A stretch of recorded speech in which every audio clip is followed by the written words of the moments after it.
रुक जाओ। मैं सिंगर भावना शर्मा, मैं इस फैसले से बहुत खुश हूं जो मोदी जी ने ये ऐप बंद करा दिया। मेरी बेटी छोटी है, उसने भी ये ऐप डाउनलोड कर रखा था, जाकि इसको बंद होने से पहले मैंने डिलीट कर दिया। इनके आंखों में तब तो आंसू नहीं आए थे जो 20 घर बर्बाद हुए। चाइना की वजह से 20 घर बर्बाद हुए। किसी का बेटा छिना, किसी का बाप छिना, किसी का भाई छिना, किसी को पति छिना। इन मादर चौदों को जब तो आंखों में आंसू नहीं आए।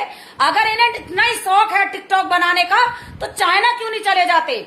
जिस दिन कोरोना फैलाया था इस चीन ने, तब तो इनके आंखों में आंसू नहीं आए। जिस दिन हमारे भाई शहीद हुए थे तब तो आंखों में नहीं आंसू आए। गंदे गंदे कपड़े पहन के भी ये टिकटॉक बना रहे हैं, गंदे गंदे रोल कर रहे हैं। ये क्यों रो रही हैं? मैं एक सिंगर हूं, मैं सिंगर हूं भावना शर्मा के नाम से। आप मेरी आईडी निकालिए गूगल से, यूट्यूब से। अगर मुझे अपने देश के लिए मेरी पूरी गाने डिलीट हो जाए, जो मैंने पूरी सिंगिंग में अपनी जिंदगी लगा दी, और मुझे गाना भी जिंदगी भर के लिए छोड़ना पड़ जाए, मैं छोड़ दूंगी। क्योंकि हमारे भाई शहीद हो रहे हैं।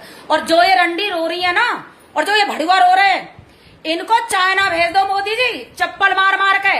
ये उन्हीं हिजड़ों से शादी करें जो ना मर्द हैं। इस देश में इनको रहने का अधिकार नहीं है। मैं अभी भी बोल रही हूँ, मैं सिंगर भावना शर्मा बोल रही हूँ।